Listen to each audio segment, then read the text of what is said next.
Hello and welcome to another amazing episode of the Crystal Confab podcast.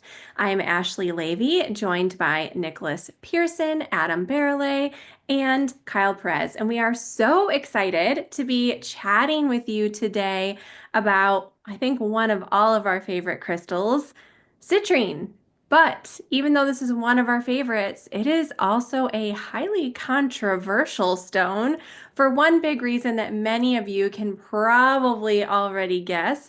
Kyle, what is that controversy over citrine? Well, I think we all know it's natural versus heat treated.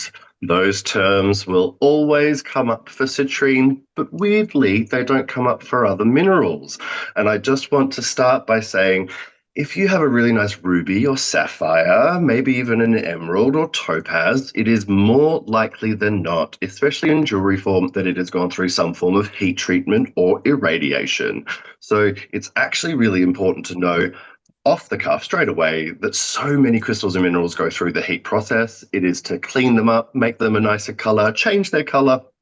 All of these things happen, and it's less out of malice and more out of need. It's more out of desperation, right? There's not enough of it. There's more desire for this.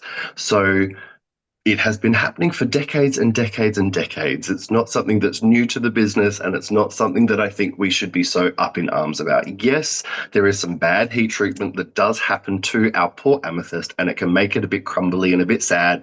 But if the heat treatment is done correctly, it's beautiful. And what the heat-treated citrine actually represents is something that forms naturally, which is Madeira citrine. If you've ever seen natural Madeira citrine, and I have a couple of pieces that kind of replicate that sort of color.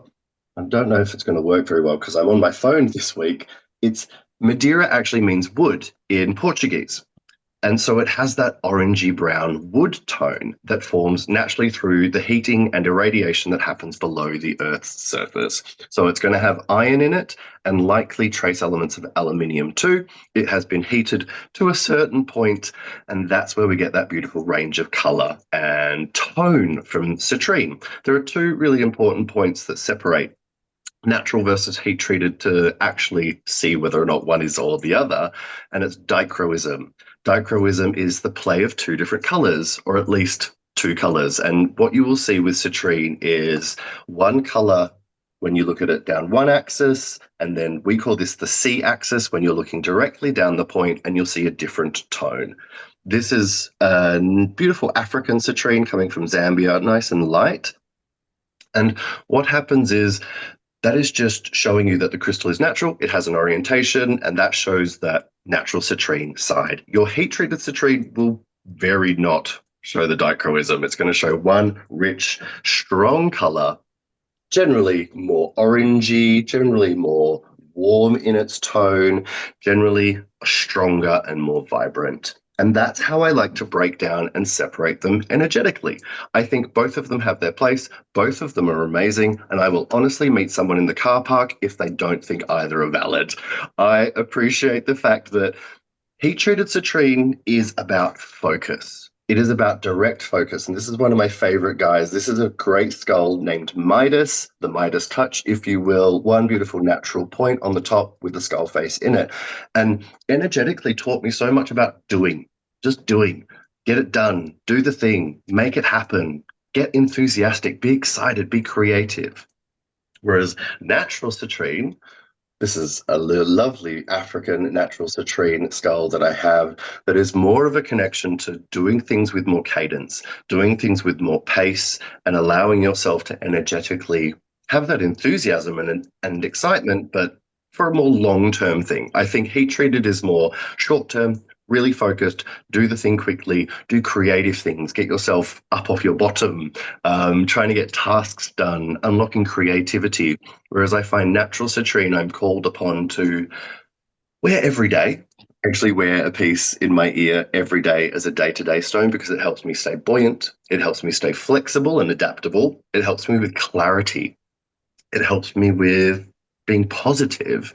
And I also find it protects with positivity, whether it be the heat treated or the natural. I find citrine is one of the most powerful protectors that we can actually work with, because when you are working from a place of positivity and joy and optimism, like you're kind of pushing away all of that other stuff. You find yourself to be much more magnetic to the good, magnetic to the fun.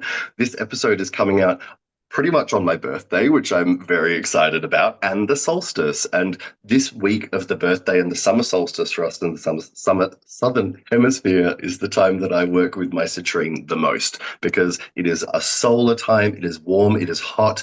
We are engaging with that heat, we're engaging with that celebration, we're engaging with that more is more energy of the summer solstice. Pleasure is at the forefront. Family is at the forefront.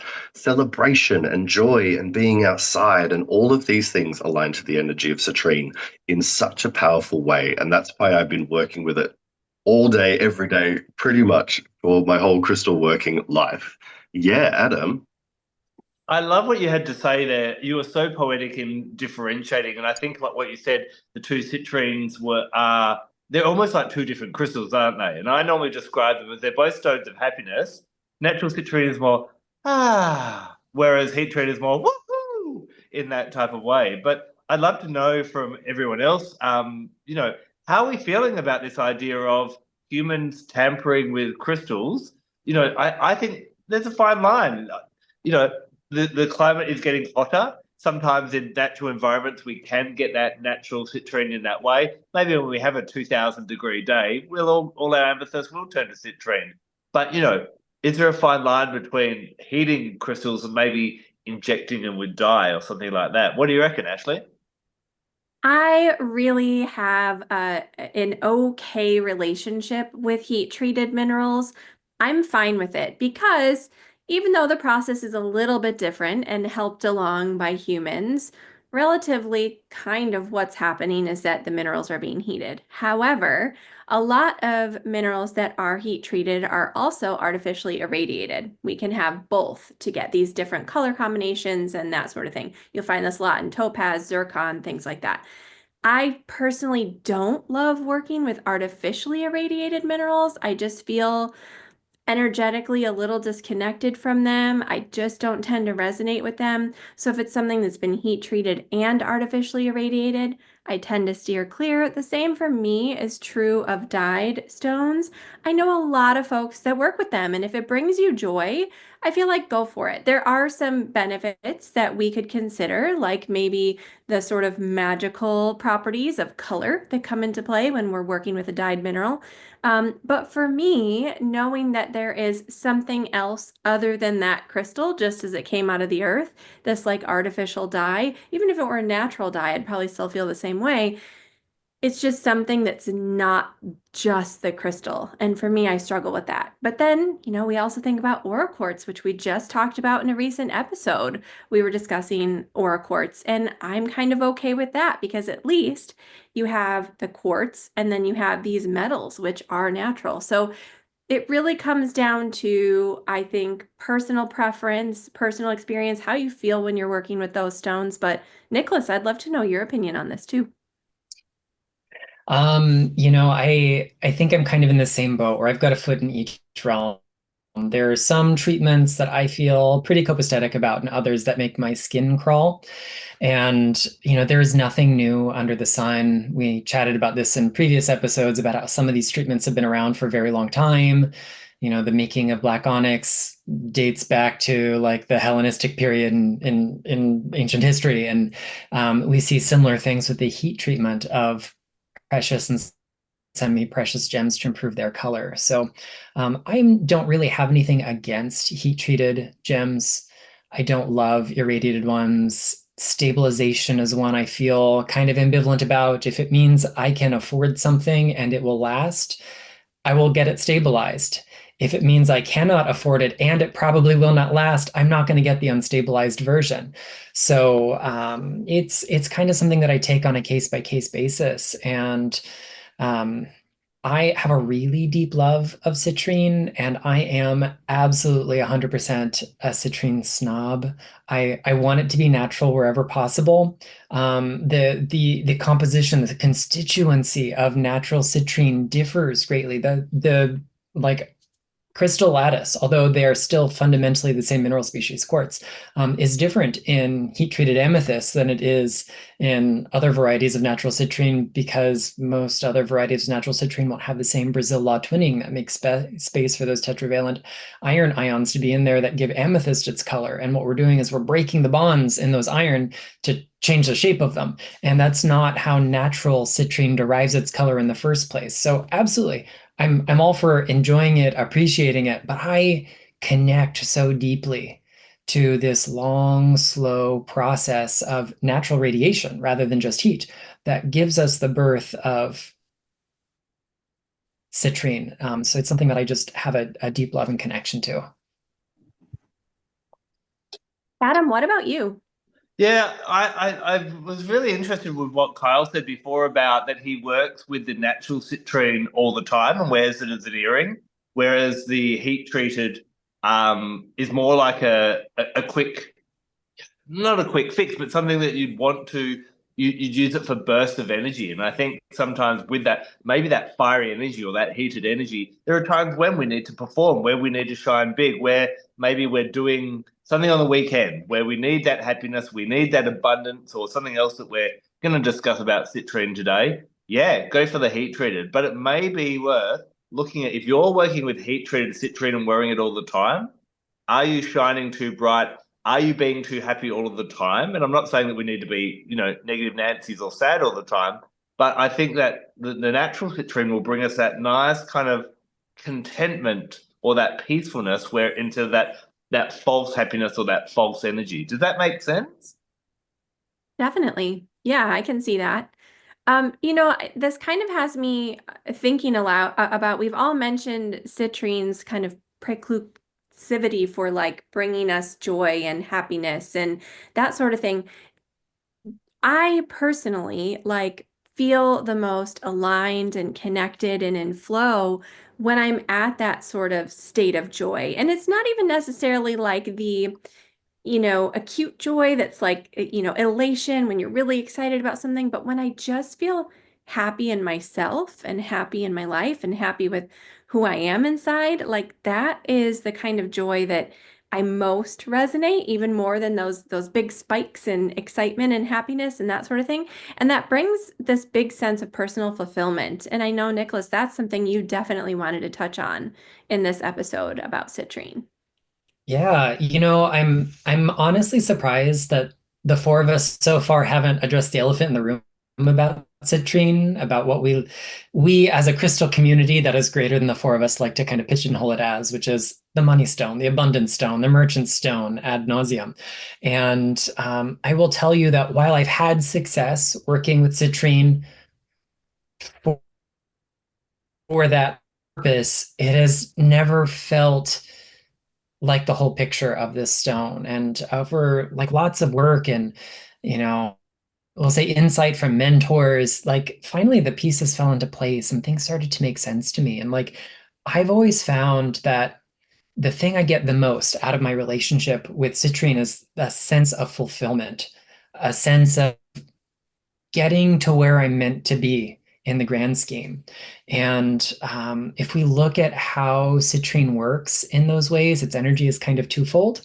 And remembering that some of our viewers appreciate show and tell, I've got some of my favorite citrines to illustrate. So I'm going to start with one of my Brazilian ones that is etched. I really love hydrothermally etched quartz in all colors. I got this when my hubby and I got married up in New York. So that was my little memento for the trip, as if, getting married wasn't the most important thing. I also got some rocks. I've got some really wonderful, and this is unusual, it's amethyst on citrine. We could almost call it ametrine. This comes from Brazil. But my favorite deposit of citrine in the world comes from Zambia. So I have two of my favorites for that. I've got this really stunning, deep, deep, deep dark one, almost smoky colored. This was one of those really special treats to myself. But when my dear friend and mentor retired and sold her shop, one of the things that had been on the shelf that she was prepared to put in her personal collection finally made it to mine. And it is this Japan law twinned Zambian citrine. It's got quite a bit of contact damage, so it was affordable, somewhat. It was a stretch, but I made it happen. And I've always wanted a large Japan law twin ever since I saw one in Japan and learned about the morphology and the twinning laws and all that stuff. But to have one in citrine is just like a dream come true. So the twofold nature of citrine perfectly expressed in this twofold stone. One of the first things that I feel like citrine does for us is it's actually a process of letting go. It's about unwinding the tension that holds old patterns in place. We get really rigid about stuff with our beliefs, our ideas, our behaviors, our programming, our routine, our habits. And it's hard to have a sense of fulfillment without also some flexibility in there. If we aren't being fulfilled by doing it this way and we continue doing it this way, we're never going to get that sense of satisfaction in life. So citrine's about unwinding the tension that holds these old patterns in place, and that strengthens our ability to let go. So in gemstone energy medicine, we use it as one of the principal stones of all processes of elimination in body, mind, and spirit. It's this just letting go of all the things that hold us back, the unwanted, the filtering out, and that's great. The other half of this is it's kind of like smoothing the path of walking forward. It's like leveling all the bumps in the road.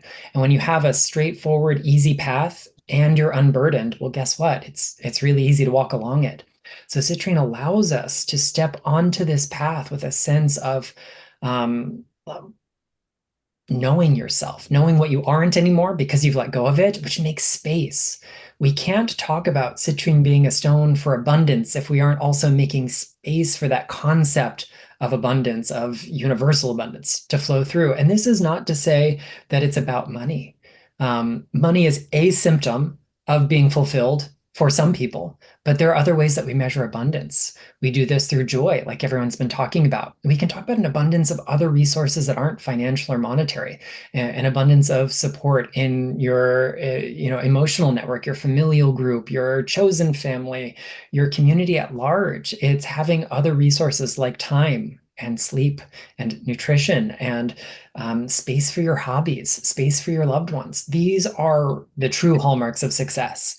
And if we only focus citrine towards the dollar amount in our bank account, then we'll get something out of that. But when we take a step back and we look at the big picture, citrine's inviting us to say, but is this fulfilling? And how can we let go of something to make space for that fulfillment? And chances are, if we're doing something that feels easeful, that gives us an abundance of other resources, we will probably also have, for many of us at least, some sense of financial freedom, some sense of monetary expression that comes with that. It's not always a one-for-one situation for everybody, but it is really magical to see citrine through a bigger lens than just letting it be about money. Wow. Can I just jump in and say really quick? I feel like, Adam, I know that you outlined our first few crystals for our first few episodes, and then we started sort of collaboratively put things in the schedule more and more and more and more every single week. I feel like the stones we are talking about and the things that we are discussing are the most important messages. And I know that our episodes come out usually a couple weeks after we record them, but through that whole time, from the time that we open this sort of container together to discuss these crystals until release day, I have been so immersed in the energy of these crystals that we're talking about. And I feel like this is such a gift and such a blessing that Nicholas just shared to look at the ways in which we are blessed and the ways in which we can find success and abundance of health, of love, of friendships and support, of money, of all of the different things that are so meaningful and important in life and that make us sort of feel whole, right? We need all those things. So my heart is full right now. I'm so grateful for you all. I'm gonna, at the risk of becoming the shallow one of the group right now, I do want to talk a little bit about money. And I did have a question. Maybe Nicholas, you may know. A term that you often hear citrine referred to is the merchant stone. Does that have a historical background? Do you know where that came from, or is it just something that's been, someone penned it and then we all started penning it at the same time?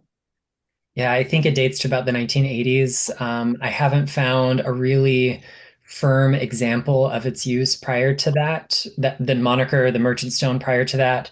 Certainly one of the most popular places where it appears in print is Scott Cunningham's Encyclopedia of Crystal Gem and Metal Magic. I believe it's in there. We definitely find it in Love is in the Earth and some of the subsequent works. So it has entered our zeitgeist. It is something that collectively we respond to, which is, part of what citrine does. But yeah, I think that's about where it comes in.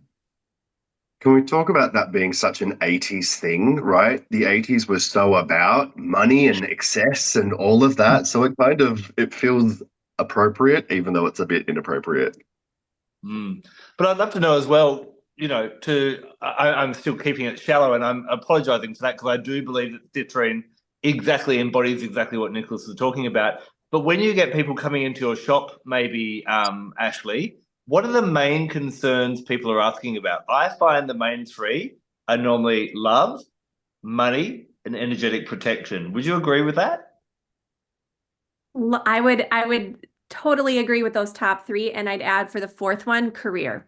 So love, money, protection, career. If I had to like throw another one in there, which you could say falls under the money umbrella, but a lot of people are coming looking for a change in career for their happiness, for their mental health, for their physical well-being. Like there are lots of different motivating factors for the career change, but absolutely those are the top three. So it makes sense that it's something we need to talk about, right? It's very alive and well in all of our lives. Like money is unfortunately the thing that the world seems to run on. And so it makes sense that when we feel like we don't have enough of it, sure, we're going to go do the things that we can do that are within our control, like outward type things, but that we might also want to turn to some crystals for some energetic support. That just makes sense.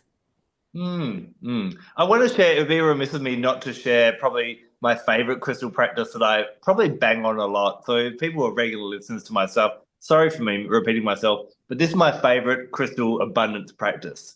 So what you're going to need is you're going to need a small citrine, and probably I'm thinking, and I'm going to throw this out to the group at the end, maybe a heat treated might be best, but you need a small citrine.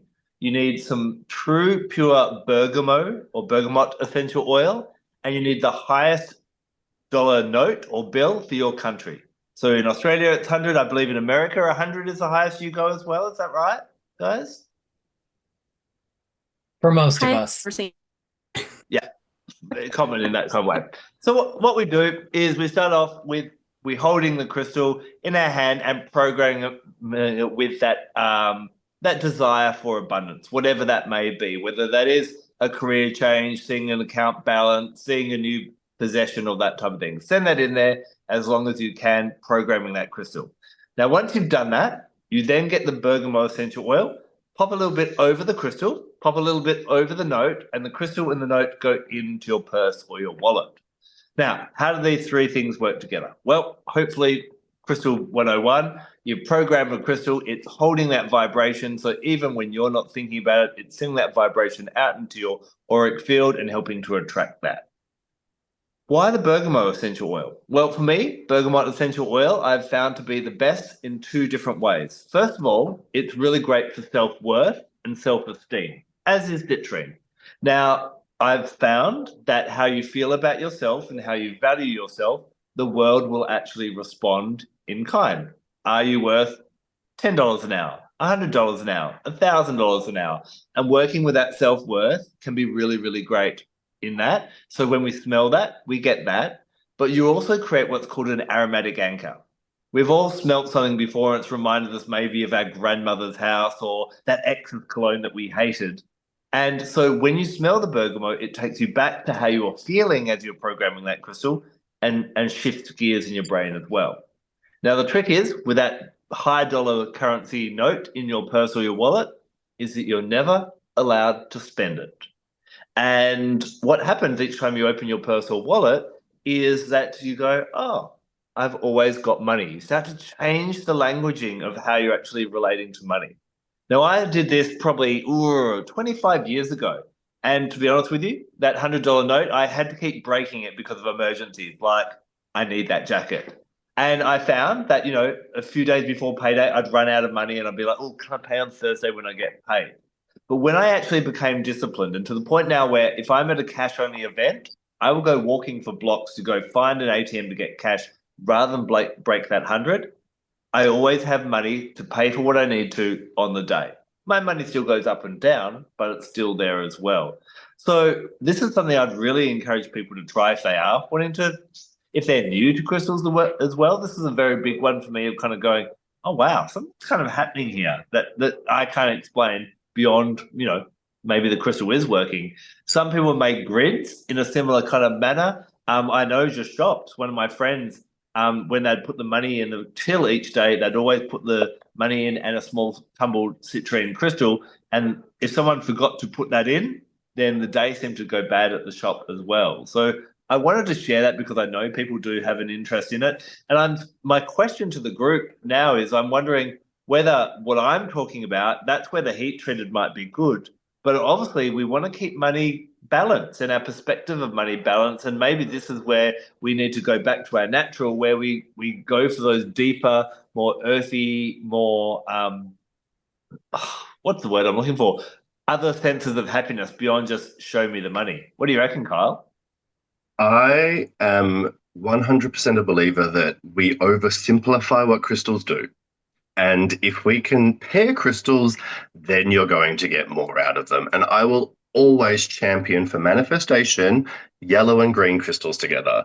When you pair the energy of being able to connect to your will and doing the thing and being in your gut instinct, but also listening to what your heart wants and what your heart needs as far as abundance goes and your physical reality, because we've talked about green crystals really aligning to our physical reality. When you pair them together, that's where I've seen the most success, not just for myself, but for clients as well. So for citrine, it is as simple as pairing that with green aventurine or jade or peridot. When you pair those two together, you're going to get more of a sense of what abundance truly means to you and how you can actually go after it, how you can actually actively pursue that which makes you feel more abundant. That it takes you more out of the thinking about it and more actually into the physical action of doing and connecting and bringing it all in. It helps you to be more connected to what you are trying to do instead of just going, I need money to be successful. Do you know what I mean? I guess when you look at a chakra base, that yellow energy center is more about that kind of empowerment, whereas when you bring that green in, you are bringing that heart into it as well, if you know what I mean. So, Yeah. Nicholas, I know next year we've penned, and you're excited to talk about emerald as well. How do you think a citrine emerald pairing would go? So funny you ask, because I have my favorite emerald right here as well, because it's been keeping me company. And yeah, what a dynamic combo those two are. They're ones that I work with pretty regularly. I don't want to give anything away too soon about emerald, but there is this kind of emphasis on a relationship to materiality, our ability to be in the material. And I think with citrine's ability to help us let go of some preconceived notions and programming and baggage we might have around that, and its ability to open us up to something that is a greater, higher, deeper, more expansive way to go forward in it, they'd be great together. I'd love to know as well, we're talking about crystal pairings. I sometimes get some people messaging me on Instagram or on social media asking about, crystal combos. I like the idea of pairing. When we start to get into trios and quads, I start to find the energy gets a little bit too overwhelming. Maybe if you're doing a grid, that might be acceptable. But how does everyone feel when we're kind of getting bringing in too many colors and too many energies at once? What do you reckon, Ashley? I will say this is a question that I've gotten the entire time I've been doing this work. So for, almost 20 years now, this is a question that people ask. This has always been my reply when people say, well, how many crystals is too many?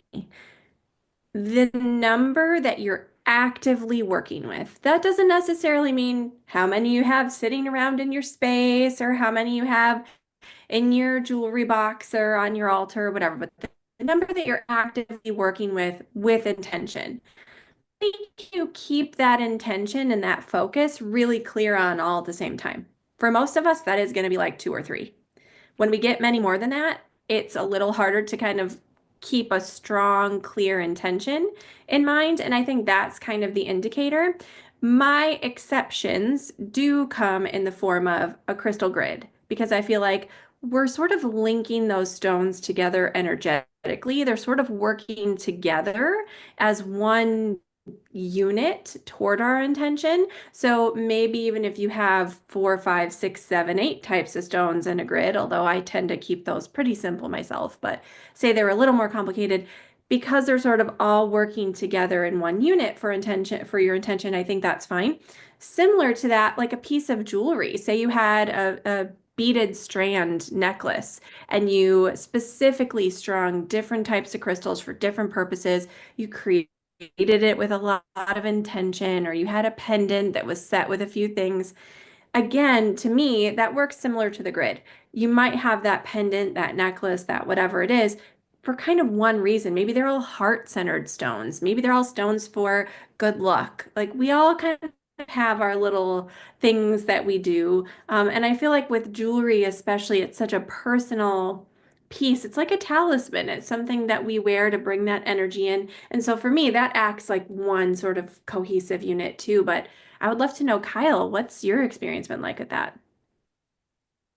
So I am the far end of the spectrum where I've spoken about this in the past of maximalism. Like a more is more approach is often how I do things, but it's not all the time. Like when I'm working, when I'm busy, when I'm doing, I will put many on because I put them on myself like a grid. I create a grid on myself with my jewelry, and that's how I'm going to access what I need to access. But if I'm not working, it all comes off and I've just got my citrine on and that's my focus and it's just nice and easy, especially if I'm not doing anything and you just need to be on that level. But if I'm especially doing psychic mediumship work, I generally need to load up a few extra. I will have a few extra around me. If I'm traveling to do those readings, there's a selection that I will bring with me and I'll create my own grid that's generally quite complex, but I know what they're all doing. I know why they're all doing what they're doing.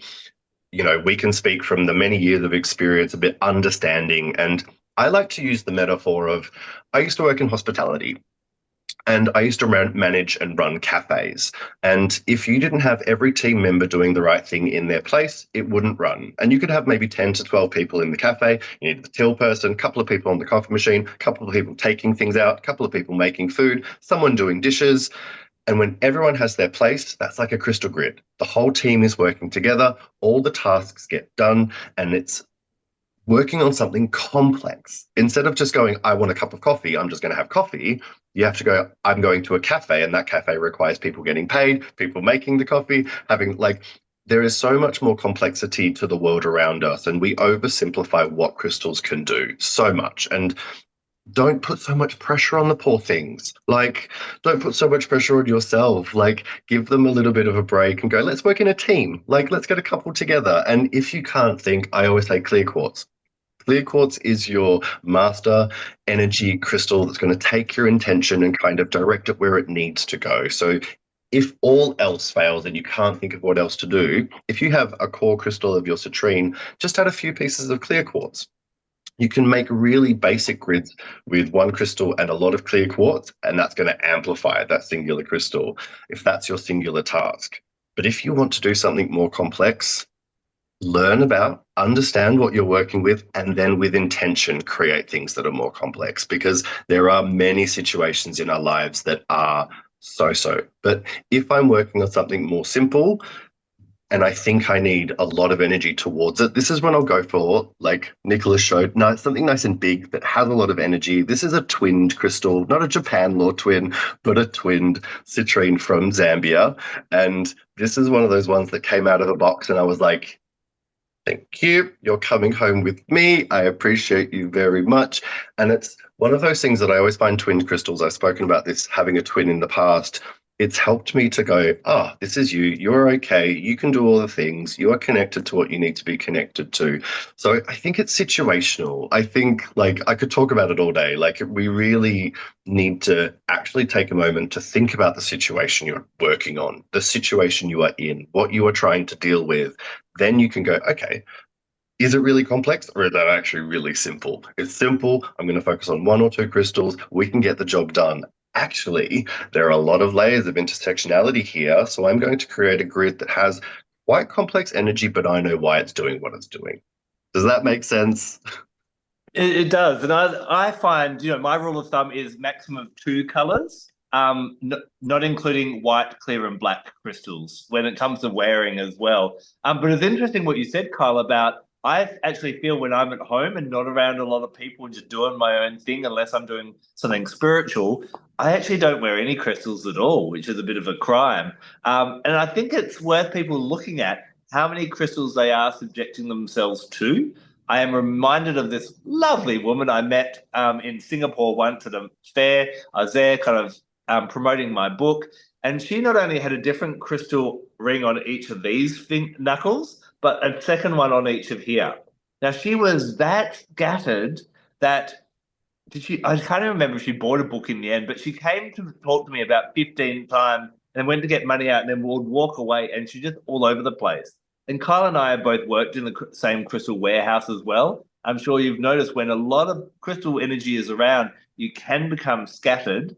And so I just invite people that are watching or listening to kind of consider, hold on, I love my crystals, but I don't have to have them all on me or around me all of the time, and maybe let them speak. What do you find, Nicholas?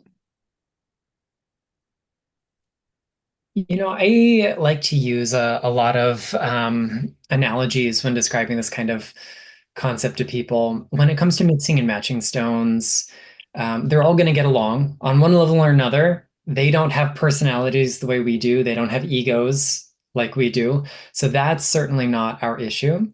But it's like maybe flavor pairings is a good way to put it.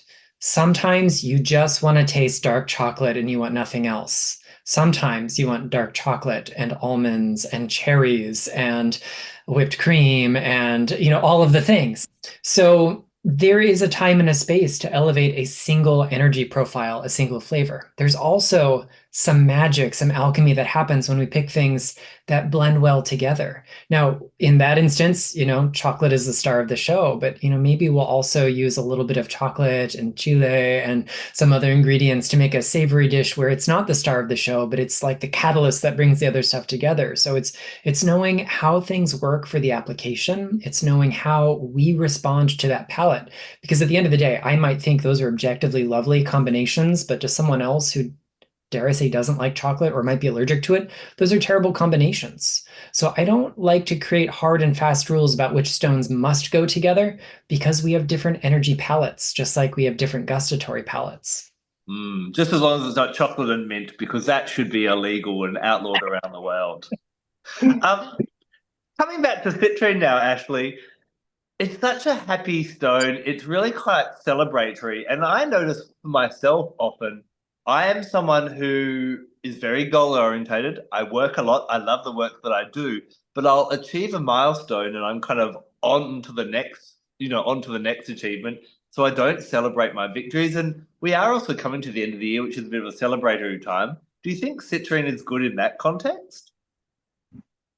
It absolutely is, Adam. And I want to let you know you are not alone in that thinking at all. I think just with how fast-paced modern society is, it is not unusual to be constantly sort of driven, whether from your own kind of internal pressure you may put on yourself to achieve, to do the next thing, whatever, or from societal pressure. But no matter what the reason, we tend to sort of go, go, go, go, go. And I will just speak from personal experience here as a neurodivergent person. This is something that I really struggle with, because I'm always like, okay, ticked the box, that's done, on to the next thing. I'm always kind of thinking 10 steps ahead. And so citrine for me, although it is definitely a stone of happiness and joy, and it's also a stone of abundance and prosperity, it is a stone of celebration. But it's not just the things that we're celebrating right this minute. What I have found with citrine is that it actually asks us to pause and do a little reflection. So we're sort of not only looking at the things that we have to celebrate or be grateful for in this present moment, but sometimes we come up a little short when we're feeling overwhelmed, busy, whatever. So, you may be sitting here thinking, well, I just don't feel a lot of gratitude in my heart right now. I don't feel that excitement or joy or like I have anything to celebrate.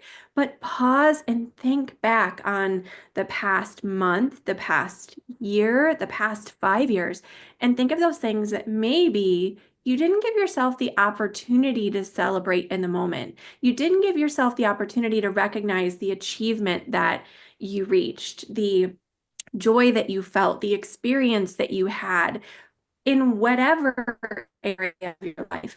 Let yourself celebrate that. Just because the moment has passed doesn't mean that you don't still get to honor that experience, that part of yourself. I think so often we feel a little strange, like, well, it's too late now. I missed the window. No, you didn't. No, you didn't. And Citrine reminds you that you can take time to celebrate yourself, your achievements, your joys, your accomplishments at any time. And I also have a citrine that I absolutely love. And this one, I'm hoping you can see, has a large window face right on the front, that little diamond-shaped window. And this is actually the one that I use for this practice. I love to gaze into that window. You can even sort of hold one of those up to your brow. You'll see this formation a lot in clear quartz, but you find it in other quartz as well, amethyst, citrine, smoky, whatever. But particular with the citrine, holding that up to my brow and thinking back on those things that maybe I felt like I missed. Maybe they went by too fast. Maybe I didn't get the opportunity to savor them. And just sort of, like earlier, maybe in a bit of a way, sort of programming that into the crystal. And like you were saying, Adam, with the abundance ritual, like very much that, but you're holding space for that moment of celebration. And even if it's something you did get to celebrate at the time, you did get to fully experience, and you're just having a little bit of a blue day or a low week or month, reaching for that citrine, connecting with it, and letting that fill you back up, it does bring that sense that, well, everything's going to be okay, right? Things have been great in the past. They'll be great again. And going through a rough patch, it just reminds us that everything moves on cycles, everything ebbs and flows, and that's okay. It's that natural part of life, like you were saying, Adam. So yeah, that's one of my favorite things.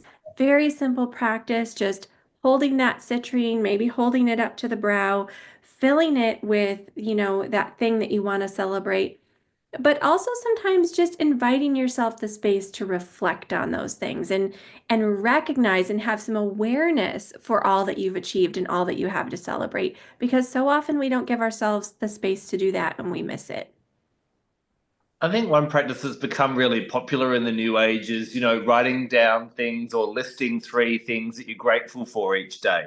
And that's something that I've started doing with my partner. We do it each night as we get into bed type of thing. But I heard a podcast and it's kind of being echoed to me now from what Ashley just shared. I've actually added something about what are you proud of that you did today? And I think that, that mini celebration of like, celebrate the big things when something massive happens. Definitely do something, but maybe well done. You actually got all the things on your to-do list done, or well done. You actually spoke in public for the first time today, or those little victories each day, and celebrating that. Having they always talk about having a little bit more champagne in your life. Well, maybe we don't have to have champagne, but maybe we can just celebrate those things as well. Okay, Adam, you're inspiring me. I am going to celebrate finally unpacking all the laundry out of my suitcase from when I got home last week. I felt like it was taking me forever, but no, I get to celebrate that because laundry is my nose. So that is happening. Adam, speaking of celebration, we have solstice coming up. A little bit of solstice for you, and it will be hemispheres, but how can we work with citrine for the solstice? Well, yeah, this is the perfect time. And I do also want to just remind people, if you didn't listen to our Petalite episode from last week, we were talking about changing to a more positive mindset with that full moon in Gemini. And I think citrine is another crystal that you could actually bring in for that. But this week we have a solstice. Now, this is the fun between the southern and the northern hemisphere. While you're all going to be shivering cold and maybe covered in snow, we're actually sweltering and sweating down here in the southern hemisphere. Today, or the 21st, will be the solstice this year. It does move a little bit each year to year because our Gregorian calendar doesn't line up exactly with how we rotate around the sun. Now, each month we celebrate the full moon, but I like to ask people sometimes, how many full suns do we have? The answer, just one. The summer solstice is the day when the sun is at its peak energy. So this is a really great time to hone in into that joyousness, that happiness, but also that masculine energy and anything you would associate with the God energy or the yang energy.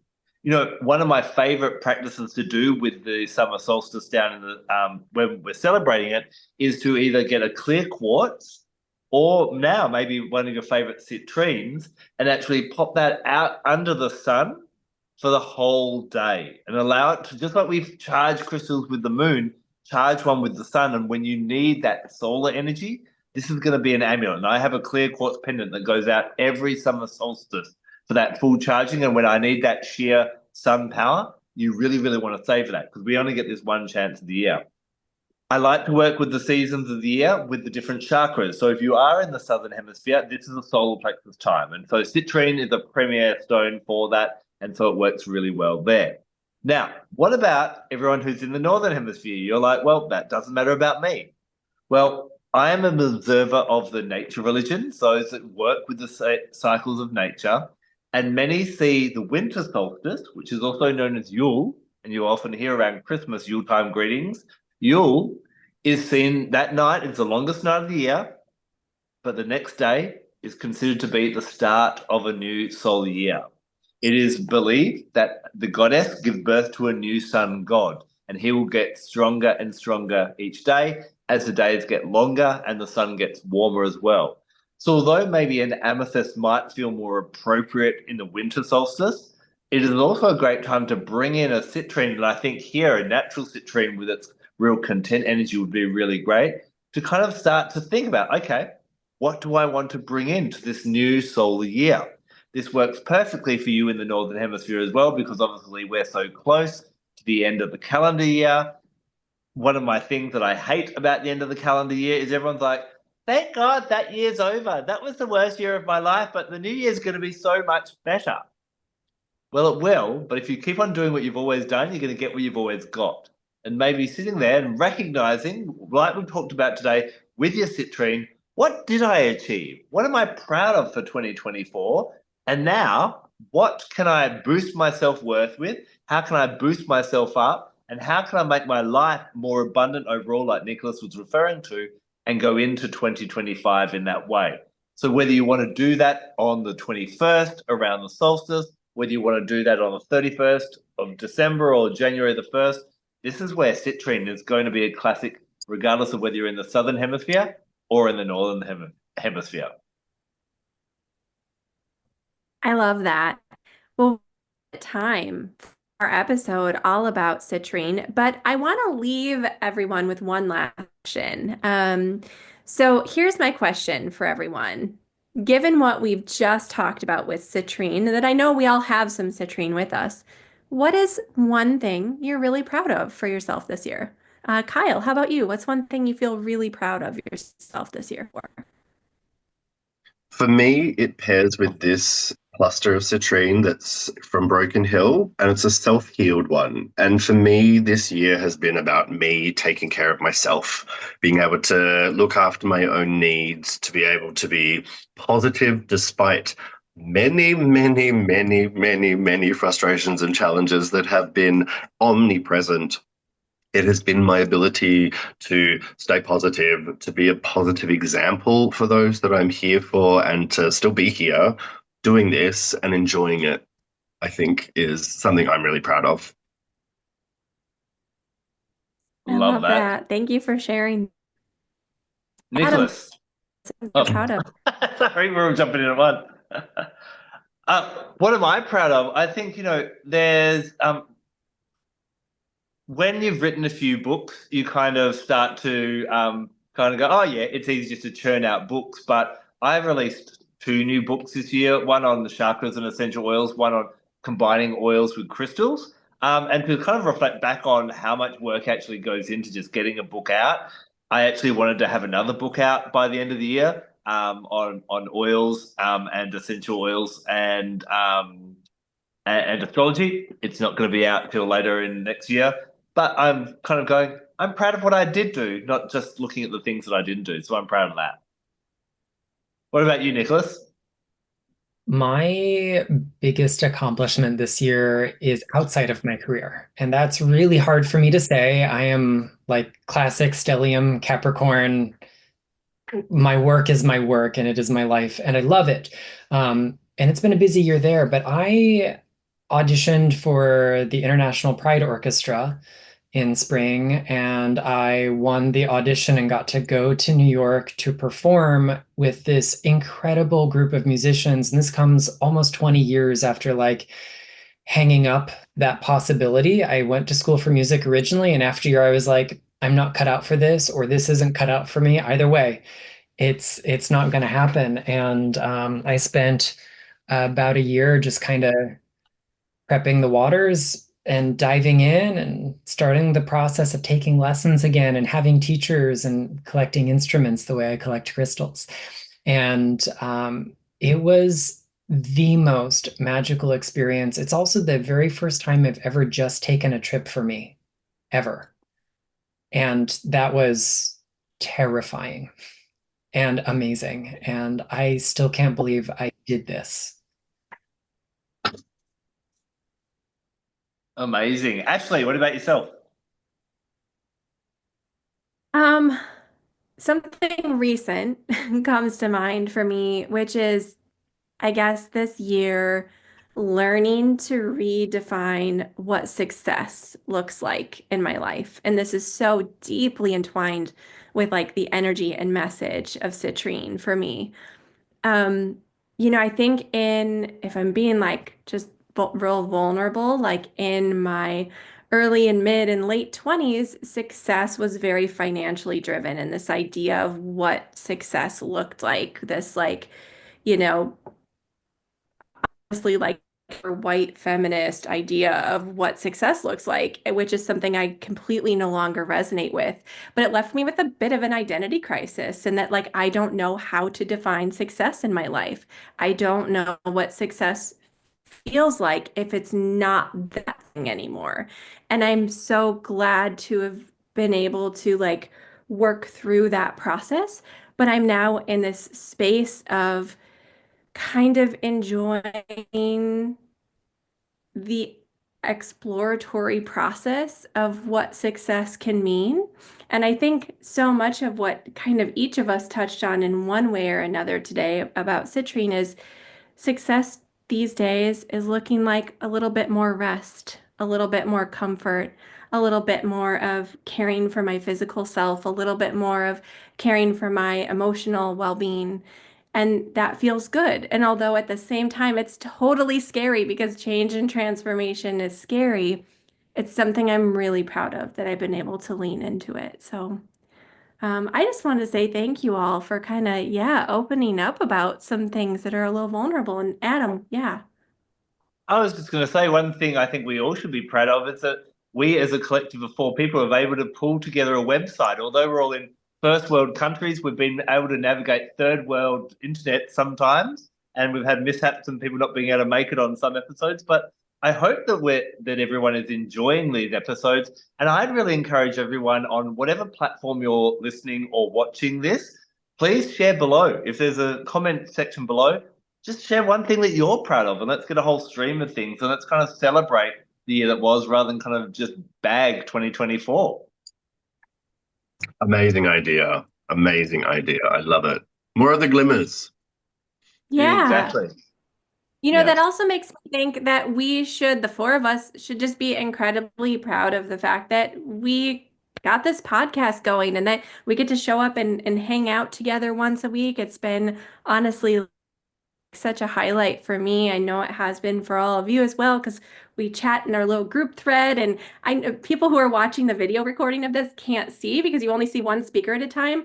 But when one of us, or when Nicholas held up his big Japan law citrine, like we all almost faint with excitement. Like we're all just here cheering each other on in the background. It is so fun. Like you cannot imagine how animated Kyle's face was with Nicholas's big citrine. So that is really exciting. And I also want to encourage everyone, if you're listening, if you're watching on your favorite podcast platform, please leave us a rating and a review. It really does mean the world to us. I know that each and every one of us, we read those comments, we are paying attention.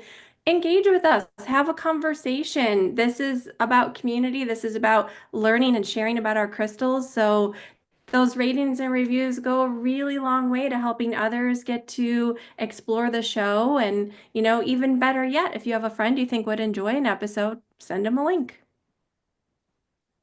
The more the merrier. Well, exactly. Yeah. And we're gonna keep talking about crystals. We've got another episode planned for you next week, and we've started planning for 2025. So we're not going anywhere anytime soon. So if there's a crystal that you'd like us to discuss, reach out to us and let us know. Although you're gonna have to fight the four of us because we've all been throwing in our favorite crystals as well. But we'll be back next week to dive into another crystal confab. Until then, take care and blessed be.